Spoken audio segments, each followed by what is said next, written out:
What about Bitcoin versus the perpetuation of the US dollar? Bet you Bitcoin's going to have less inflation. Yeah, that's probably true. They have a capped supply. Whereas the US has a target positive inflation rate.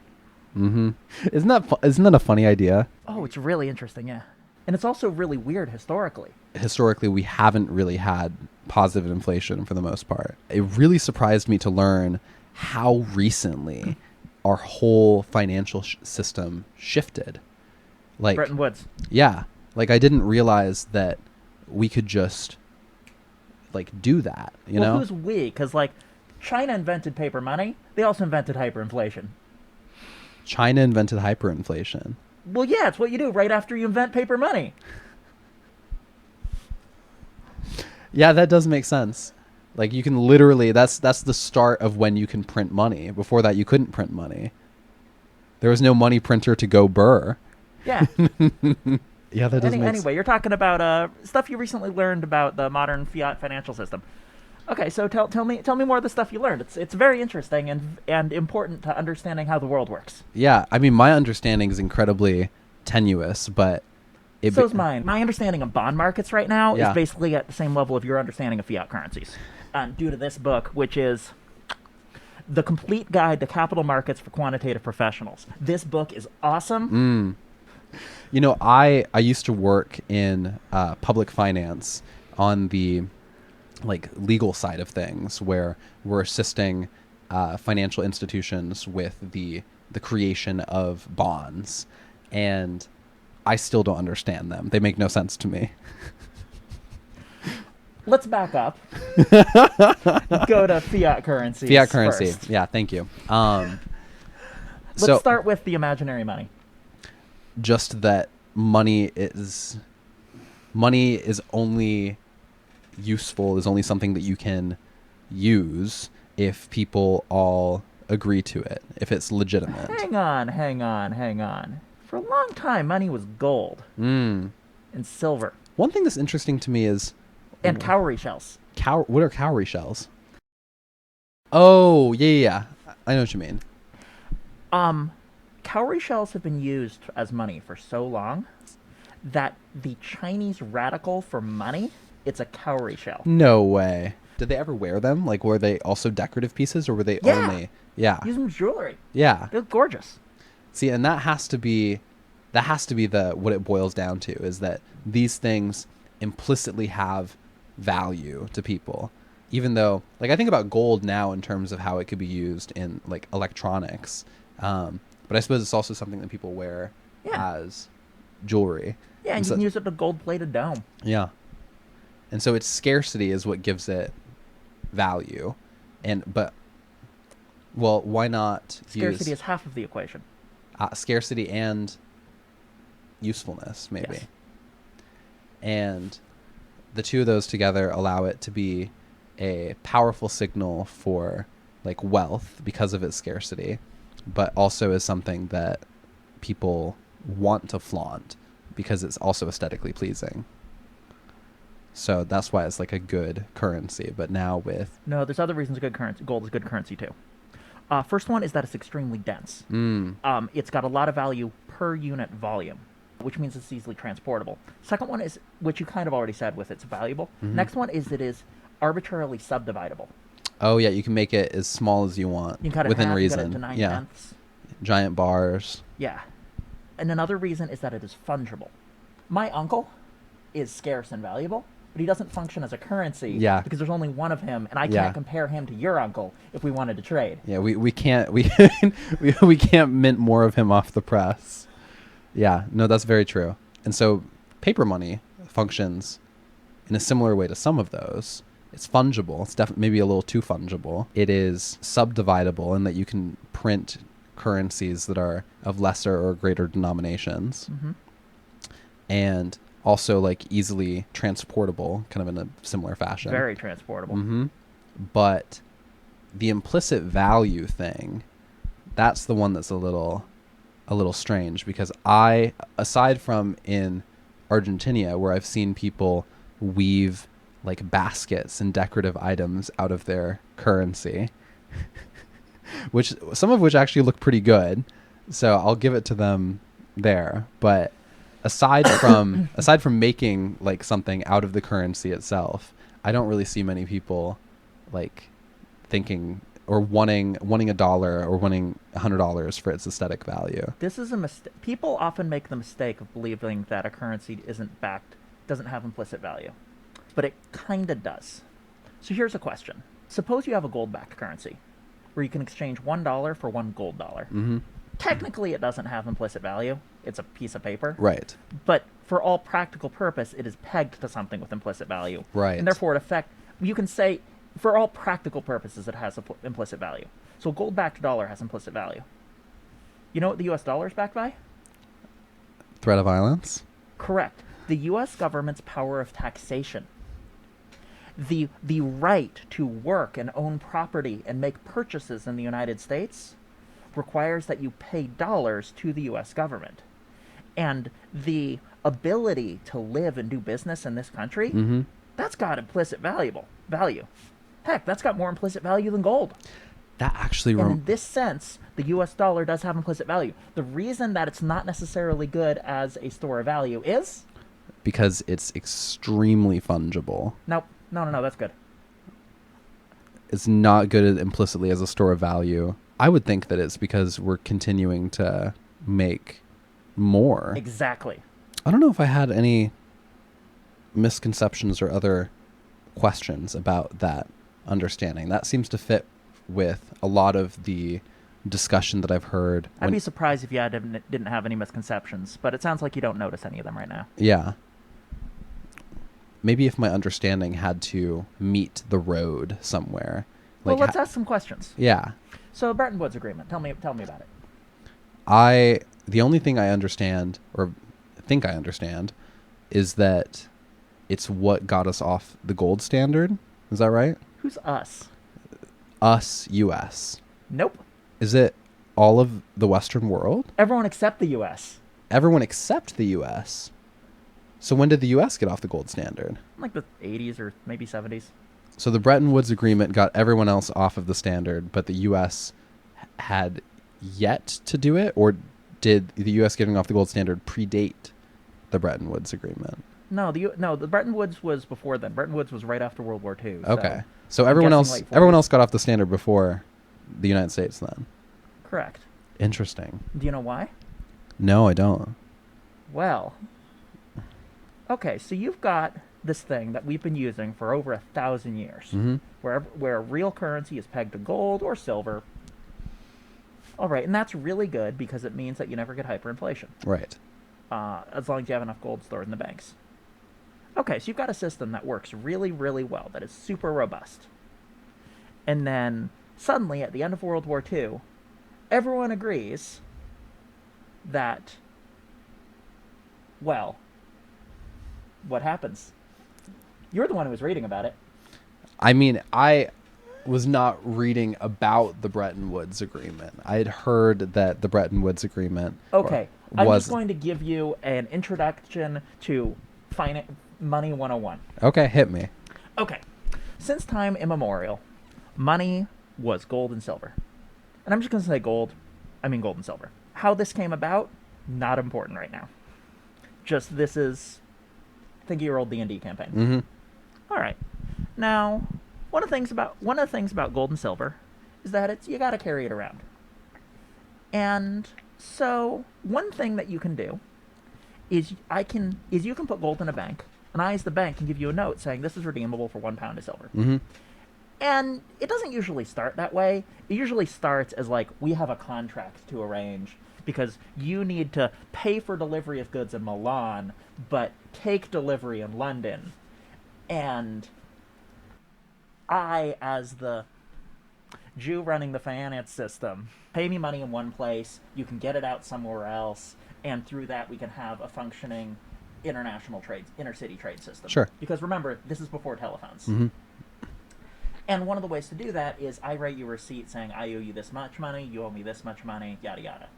Well, if I'm a reputable banker for a merchant guild that's been around for 300 years, that thing that says I owe you $1 in gold is like almost as good as the gold itself. Yeah. And sometimes if you need to make a deal with me, I'd rather just accept that. Yeah.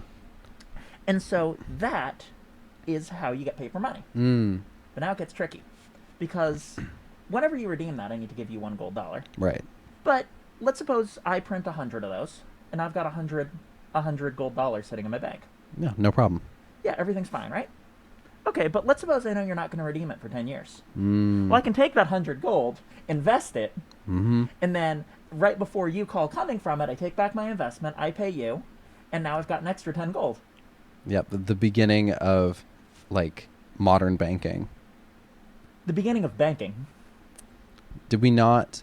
This is banking. Like, to a person who doesn't understand finance, a bank is a vault where you put your money in, like in Harry Potter. Right. To a person who understands finance, this is banking.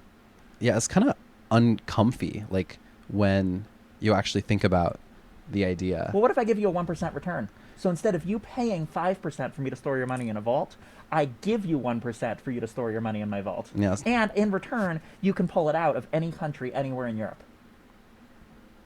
Yeah, suddenly it becomes, I would actually appreciate a 2% interest rate. So if you have any recommendations, I'm all ears. So I can do that. This is called a bond. And as long as you promise not to redeem your money for 10 years, I can give you the 2%. That's a tougher deal. I'd love to withdraw it at any time. Okay. Well, if you want to do that, what you can do is you can sell your bond, and I will buy it back at the current price of the bond. Okay. Yeah, that seems a better deal to me. There really is like a tool for almost every financial desire you could conceive of. Well, it's really easy to invent new things when all you have to do is write words on a piece Yeah, of paper that's true. that aren't even executed by a computer. Yeah. Just all like imaginary systems built on top of one another. Credit default swaps, man. Do you think that we can get back from this? Because it seems like, maybe getting away from like a gold backed dollar like allows for, all these like new and unfathomable like financial tools that, maybe are like a net positive to society, but I don't know, like if we wanted to, could we ever get back, do you think? I don't know if we need to go that far. Okay, so your question is can we get back to the simpler times before we had all this complicated financial machinery? Mm-hmm. I mean, do you want to go back to the simpler times before we had agriculture and cars and telephones and insurance and social security and retirement plans and credit cards? So we're in order to get back to a gold-backed currency, you think we might need to go pretty far back. Hang on. When you say you want to get rid of this, you see the complexity, and you maybe want to get rid of that. But the first question to ask before asking, can we eliminate this? The really important question that you absolutely need to understand is, what value does this create? Who relies on it and why? Yeah. Because remember, this is, at its core, in theory, a voluntary opt-in system. Mm-hmm. Like, everything I did here, none of it was I'm pointing a gun at you and I'm saying, give me your money with the power of taxation. Every single one is, here is a system that should be positive value for you and positive value for me. Mm-hmm.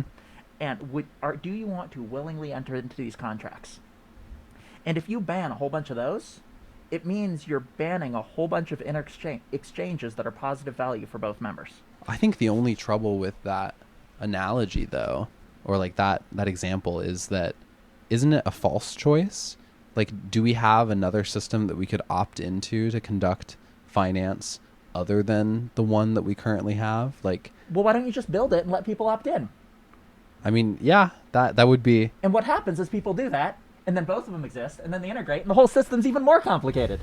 Because it turns out that some people like the new system and some don't. And then someone arbitrages the two, and now they're fully integrated. Isn't the world amazing and beautiful? It's just so complicated. Yes, the financial system is complicated. I think that the right way to think about this, to like really to like understand how it works and why, Mm-hmm. is to get down into how each of these financial instruments works, and dig into who's selling them to who and why do both sides benefit. And once we do that, I think you will have a much greater appreciation of how this is a system that creates value for lots of people. Yeah. Even if this value creation is not obvious to outsiders. I think there was one. Do all of these financial like instruments that are creating positive value to people, like, does this all rest upon the like Bretton Woods agreement and the like us getting off of the gold standard? No. I think that everything I told you about was from the like Middle Ages. Or maybe the Renaissance. All of it was pre-modern. So you really can have. There were knights fighting when I'm on the stuff I'm talking about. This is before steam engines. So this is back when Venice built warships for Europe. So we've been doing banking a long time. Well, like Americans have only been doing banking since 1776. But if you're referring to the Jews, the banking's been going on for a long time. I kind of meant it as a encompassing humanity. Or type. the Chinese. Like the Chinese have also been doing banking for a long time. But no, America's a newcomer. Only 300 years. I suppose America's just new in general. Exactly. So that does make sense. 250 years. Yeah. That's the joke. Mm-hmm. Britain's been doing it for a long time. So actually what happened is the merchant guilds of Venice could borrow at a better rate than anyone else in Europe. You borrow from the King of France. Mm-hmm. If he's overthrown in 15 years, you lose your investment. That's true. So he has to pay a really high interest rate. Also, if he decides to just seize your assets, what are you going to do about it? He's the king. Same thing in Britain. Same thing in Portugal. But the merchants of Venice, they actually had to pay their debts. So they did pay their debts, and they ended up with a lower interest rate than anyone else in Europe. Now, if you can borrow at a lower interest rate than anyone else, like imagine that you can borrow at a 2% interest rate, and everyone else on the continent can borrow at a 10% interest rate. Now, suppose there's a 5% investment opportunity. Yes. You can borrow that money. You're the only person you're the only group in all of Europe that can. You borrow at the 2% interest, invest at the 5%, make a 3% risk-free profit. Nobody else can do that. So you get all of the arbitrage opportunities, and you get stinking rich. Mm-hmm. And so that's what happened to the merchants of Venice. Yeah. Good for them. So then what happened is the Crown of England is like, what's wrong with the world? We should be able to borrow at our better interest rate. And that's why they founded the Bank of England, which today can borrow at that really good interest rate. From the king? Who are they borrowing from? From whoever, because the Bank of England's been around for longer than the USA. Right. It always pays its debts. And if you want to borrow risk-free in pounds, you can, because even if they run out of money, they can just print more pounds. Right. Or at least now they can. Do you think that we would be better off going back onto the gold standard? Who is we? All of those who got off of it, maybe. Okay. Before answering this question, I think we need to finish the story of the Bretton Woods Agreement. Please. All right. So let's go back to the very beginning. Mm-hmm. And by the very beginning, I mean Venice. So Venice created a bond market. Then the kingdoms of Europe also realized that this was a really good idea, and they started founding national banks. And the empires that survived and paid their debts, like the Crown of England, ended up building really good institutions. And they got so good at paying their debts that if you trust the Crown to represent its debts, then $1 note of British pound is worth £1 of gold. Mm-hmm. Well, a few things happen. First one is sometimes they're like, hey, we're going to declare £1 of gold to be slightly smaller. Or rather, we're going to make it a little bit smaller. They just change the unit of measurement? Or change their definition of what a pound of gold is? Well, £1 as a unit of weight is just whatever the Crown says £1 is. Yeah. It's not an American LB. This is before America was even discovered. Yeah. That's so wild to think about. Heck, what's a pound right now? What is the definition of a pound? For how much gold it represents in the United Kingdom? No, just £1 unit of weight. What's a pound? What is the core definition of a pound? Because you can't just say it's a different pound, right? That's true. Yeah, Yeah. so what's a pound? I have no idea. Interesting, isn't it? Yeah. I mean, isn't it the case that with like a kilogram, does it refer to the mass of water, a certain unit of water? Or is there not? Yes, a kilogram is a certain volume of water Yeah. measured in meters.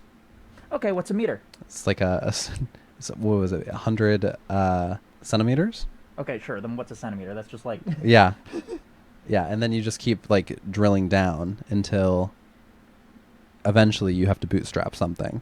they're supposed to peg to these constants, but you really end up pegging them to a kilogram that's supposed to measure to the Earth, because that's how it ends up working. And so there's this 1 kilogram in France that is the kilogram. Since 1799, it's been defined as the mass of a metal cylinder in a locked vault in a basement in Paris. That all other standards are measured by.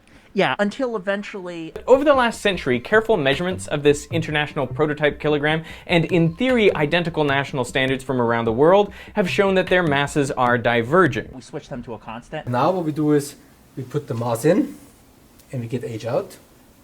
And in 2018, after redefinition, age will be fixed, and we use that to realize the unit of mass. And at that point, it really is hard-coded. Yeah. But for a long time, a kilogram was just this kilogram.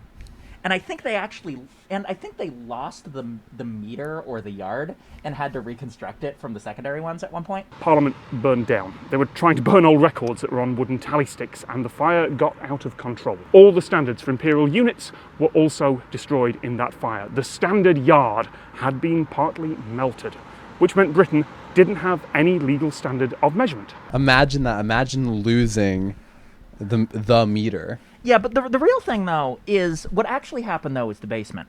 So let's not talk about Britain for the moment. Let's actually talk about Rome. So this is before paper currency. So in Rome, you'd have a golden coin that's worth such and such amount. And they make a whole bunch of them, and they're all fungible. Well, once everyone does this, what if you made one that's only 99% the size? It's not big enough to cause economic disruption. So you start making those, and now you can save 1% on your mint costs. Right. And people still use them, and it's slowly debased like that. So that's one way that you can cause inflation in a gold-backed currency before you even have paper. Because they're literally worth less. Well, no, they're still worth one basic unit. They just contain less gold, which causes them to be worth less. So yeah. Okay. So that's a way you can debase it without paper. Now, when you have paper, you debase it in a different way. Now you're the crown, and you're printing $1 that's exchangeable for $1 of gold. Mm-hmm. Okay. Let's say you have 1,000 pounds of gold in the vault. How many of these certificates that you exchange do you issue? Well, if you're being, I don't know, not scrupulous, if you're being honest about it, you would hope that you're only issuing 1,000. No. Because the honesty doesn't come from what you say you have in the vault. The honesty comes from what you can repay. Ah, I see. So as long as you can repay it, it's fine. And also, in fact, the more currency that you issue, the more money you have for investments, for conquering Asia and conquering Africa and conquering the French. Like, if you lose a war to the French, you don't pay any of your debts. So really, we have to issue all this money, because otherwise the French will seize our treasury. And then, like, the whole game is up. What are you talking about? Like, then you're not able to give anyone their money back, and it just doesn't even matter. I don't think the crown did default, though. Yeah, The well, U.S. certainly never did. well, because I guess they didn't lose the war, right? Correct. Yeah. And that's why finance is ultimately about defeating the French. I didn't see how military history had such an impact on economics, and it all just kind of connects. And I guess that, like, you go far enough out, and eventually it all, like, cashes out in, like, physics as well. But that's fun. Okay, but we still haven't even got to the Bretton Woods Agreement yet. No. So how do we? By the way, we haven't got to the complicated parts of finance. This is all basics. Oh boy. This is all pre-modern finance. Like, this isn't before computers. This is during the age of sail. This is before the discovery of America. I just want to part of me just wants to go back to haggling with some like merchant on the street. Like he quotes me some ridiculous like number, like 5 pounds of gold for this like chicken, and I say no, it'll be like 1, and that's the best I could do. But now there's so many. You could do that 30 years ago in China.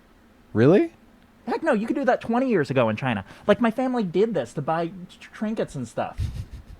I don't want to use details to anonymize, but let's just say that I was in a negotiation in the last 2 years with a Chinese immigrant trying to negotiate a apartment complex. You want to negotiate stuff, just negotiate stuff. No one's stopping you. That's true. Yeah, I'm gonna try that next time I go to Safeway.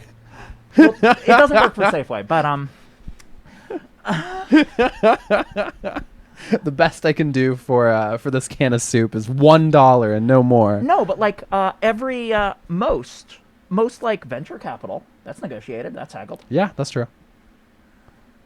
It just depends on your area, what sort of things you're trying to buy and sell. No, the problem is just that negotiation is awful, and it's horrible, and if you can avoid negotiating just because there's an established price, that's just a lot better. It's just kind of romantic to me, but How much have you actually done it? yeah, that's the thing. It's very like only went on vacation. Ever really. buy a used car? Yeah, I have, and that Was it romantic? I mean, the result was yeah, the act maybe not so much. So finance really is to remove a lot of these pains from our life, to make things easier and more efficient for us to be able to transfer value without having to like go down these like tedious exchanges of haggling that might not actually get at the underlying value of the thing that Well, that's what the bankers selling you things say. Yeah. But is it true? Huh? But is it true? Is it true that it is like a more like efficient way of doing things? Some financial instruments are good, and some are pyramid schemes. I guess which is the $1 million question, huh? $1 million is pocket change in this game. the $1 trillion question, maybe. There we go. Yeah. Approaching the right order of magnitude. So how do we get back to Bretton Woods? Okay. So all of this works. Yes. Cool. What's the problem with it? and then he runs away. Before I try to figure out what is wrong with this idea, maybe it would be a good idea to make sure I actually do understand what you've explained from pre-industrial finance. So my summary, I guess, would be that after realizing that we can have gold within vaults and issue notes to people when the entities which house the gold are sufficiently trusted, those notes eventually become just as valuable as the gold itself.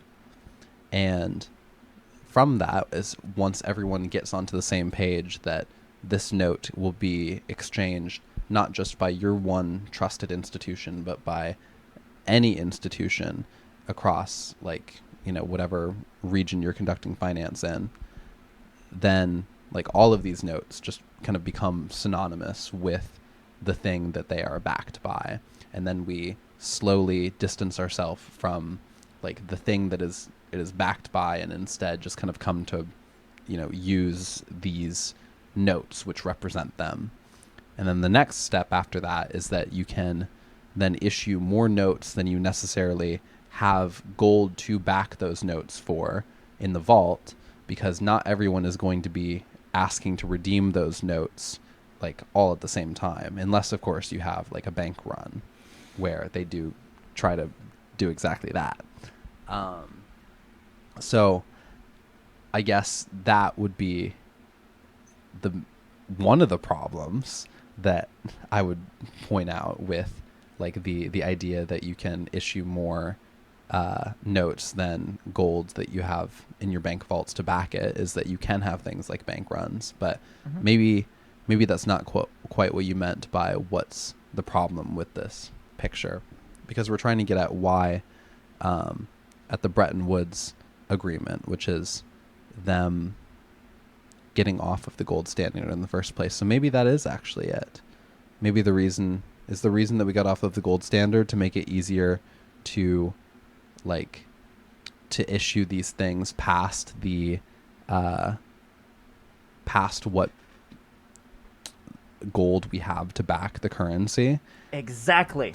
Like we don't need gold to back it anymore, and so bank runs can be solved not by like looking to, I don't know, to acquire more gold, but by what? How do we solve it instead? Print more money? Or do bank runs not even really exist because like you can just make more notes? Like, well, hang on. Bank runs still exist. Like there was a bank run on Silicon Valley Bank just a year ago. That is true. That is true. But it wasn't an issue that they didn't have enough gold in their vaults. It was that they didn't have enough cash to back the other like weirder financial things that they're doing, like giving out loans to people that somehow aren't in cash but are instead in like some other financial thing. Are you confused? I am confused. You notice you are confused. Good. Let's continue the story. So, where we last left off, we were in Europe, where different kingdoms and groups create gold-backed banknotes, and the more reputable ones can get good interest rates from loans. And in general, you can print more banknotes than you have gold in your vault. Right. And that means you can lend more money than you have saved in capital, which is a form of borrowing. And when you can borrow for free, you can take that borrowed money and invest it. Because this is what every honorable, upstanding banker must do. All right. So far, so good. Everything is fine. Is it? A lot of people will give you reasons for what happens next, and they will give you rationale. Instead, I will tell you X happened, and it had Y consequences. And maybe you can, like, ask yourself whether the stated reasons were the true reasons. I'm going to skip over everything that happened in the U.S. before the Federal Reserve. That's fair. We now arrive on World War II.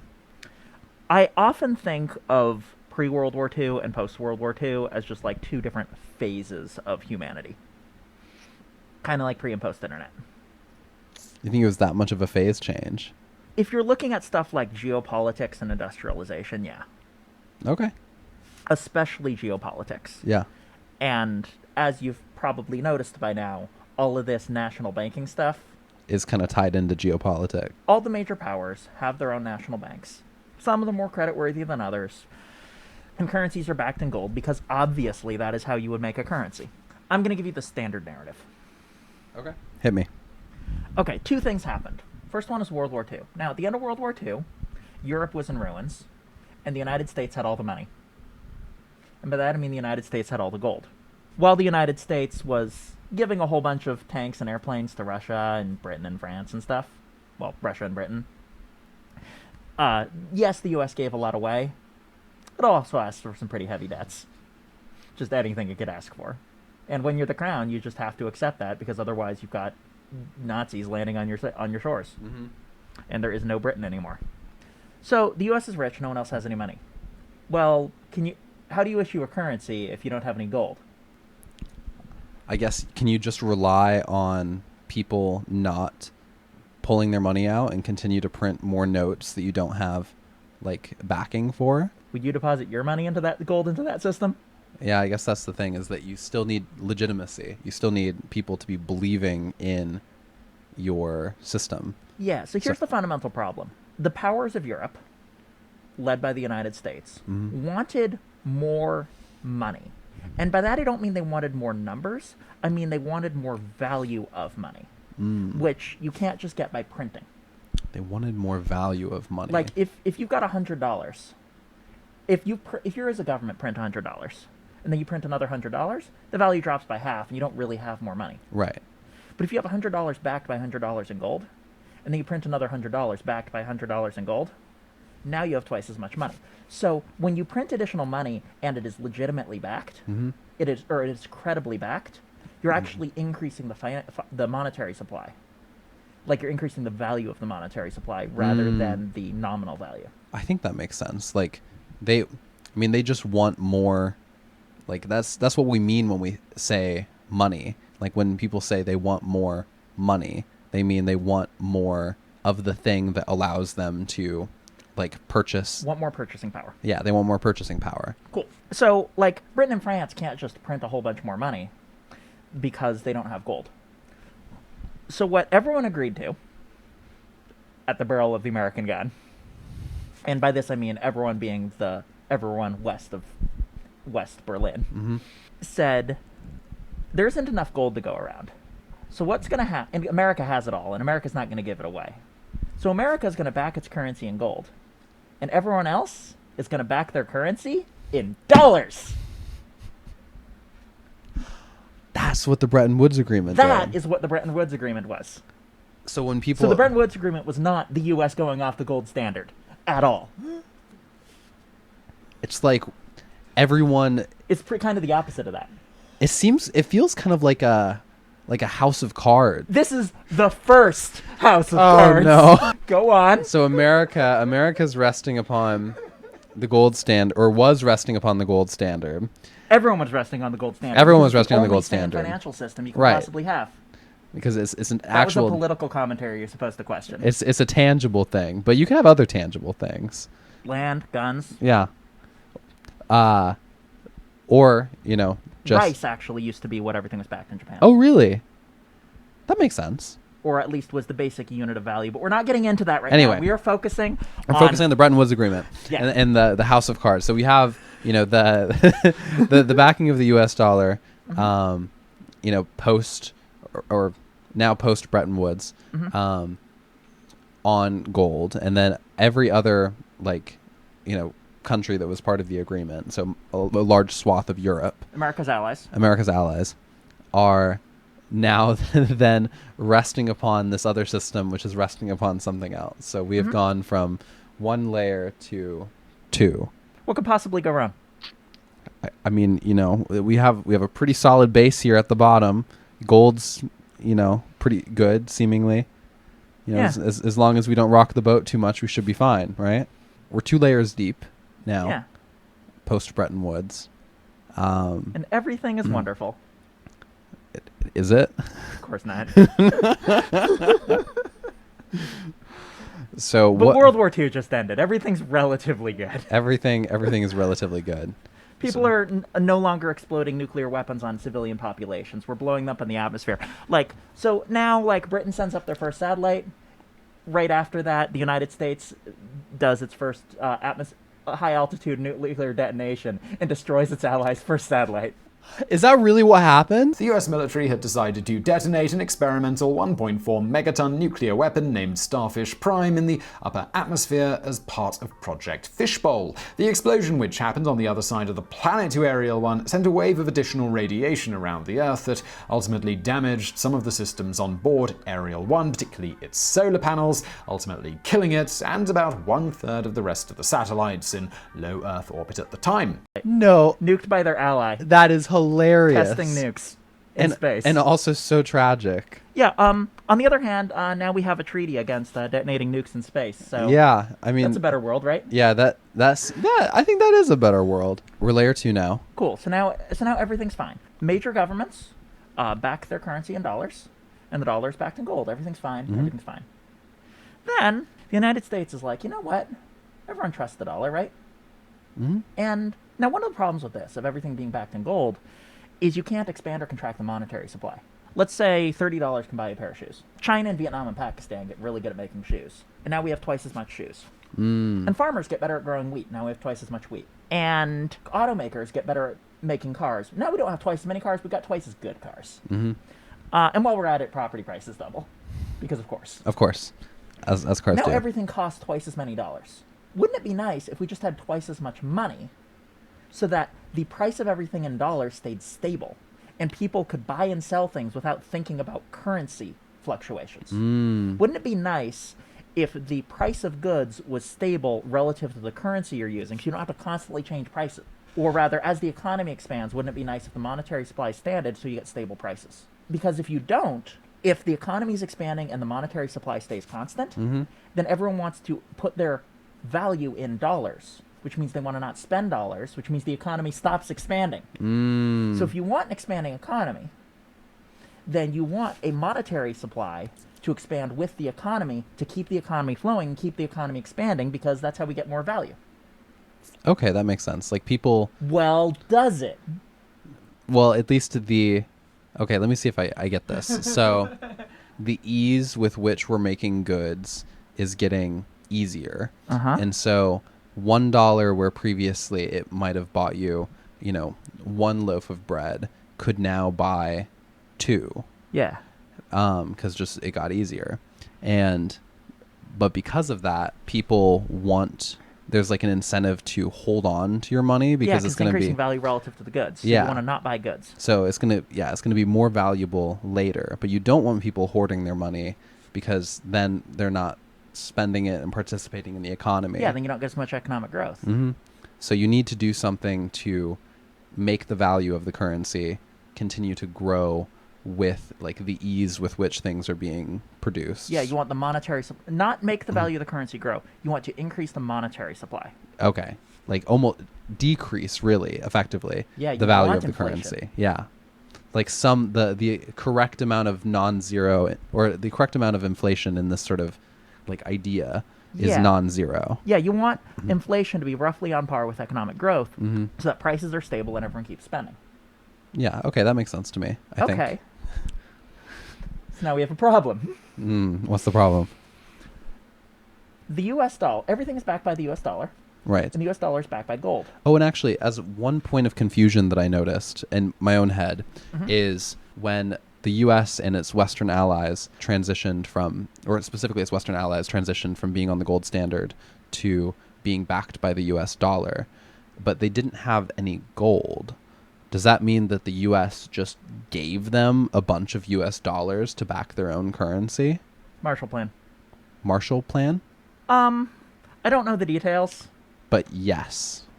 Well, the U.S. can do that when it's just printing money. Right. Although at the time it wasn't, right? Well, not just printing. It was printing while still being backed by the gold standard, right? At the time. Yeah. So it gave these gold-backed dollars to these other countries who really were like strapped for cash and gold and really any form of value, and gave them presumably with a bunch of strings attached, I'd imagine. Of course. Yeah. But the worst strings might have been for Japan. Those strings were awful, but we're not getting into that. But suffice it to say, the U.S. is the one that swooped in and gave them dollars. They didn't just poof these dollars into existence. They couldn't. did poof them into existence, and then they gave them with strings attached. Right. If I understand correctly. The details here aren't too important. Okay. But anyway, sorry. Good job, though. Asking good questions. Thank you. But continuing on, Yeah. though, so where were we? Well, we were at, you want to expand the monetary supply in line with the economic growth. Right, but there's to a problem. keep prices stable and keep everyone spending. But there's a problem. What's the problem? The problem is that if your currency is backed by gold, you've got a multiplicative factor, sure. But the amount of money you can print is ultimately tied to the amount of gold you have. Right. Europe has taken all the gold on Earth and put it in their banks. And then the United States has taken all the gold in Europe and put it in Fort Knox. Where do you get more gold? Stage a heist on Fort Knox. Mission Impossible style. The US, it's already Yeah. the U.S.'s gold. That's like stealing your own dog. Yeah, that's It's like stealing your own shoes. that's true. Yeah, you can't. So you'd have to either get. And this is before we don't have asteroid mining. Yeah. This is the Cold War. So we can't just poof it into existence as it stands because It's literally gold. because it's literally gold, and we haven't really figured out the whole Philosopher's Stone thing that lets us do that. So absent the Philosopher's Stone, we have to change something. Yep, and you know what you do? We get off the gold standard. Exactly. Remember that House of Cards? Yeah. Now it's now what it is. Isn't finance amazing Oh, and beautiful? it's so something. I don't know if I'd use that adjective. I mean, but you're the quant, not me. I think maybe in the same way of like of describing like a war or like an atomic bomb as beautiful. I don't know. Except this creates value and that destroys it. Yeah, that's true. It just seems I don't know. I have a pit in the bottom of my stomach when I think about all of this, and I'm kind of frustrated with that pit, and I don't really know where to articulate my. Maybe it'll go away once we get to the complicated stuff. I don't think so. I think it's gonna be a whole lot worse. Oh God. And so this is where we are today, where we have the Bretton Woods Agreement in full effect. Other European nations, our allies during World War II, are backing their currency on the U.S. dollar, which in turn is backed not by gold, but by the United States' threat of violence. Yeah. Yeah. And this is why the United States spending... Do you know, are you familiar with approximately how much of the world's budget is not the U.S. military budget? It's not the U.S. and its allies, just the U.S., excluding its allies. Wait, like what fraction of the Global world military spending. Global military spending is Everyone the U.S.? on planet Earth. What fraction is the U.S., approximately? I feel like it has to be more than 25%. See, that's the surprising thing to me, because my priors were on like China at least being in like roughly equal lockstep with the U.S. Like, because what little I do watch of the news has cautioned me that China is about to take over at any minute, really. It's complicated, and that we ought to be very, very fearful of that. But I didn't realize that it was such a difference.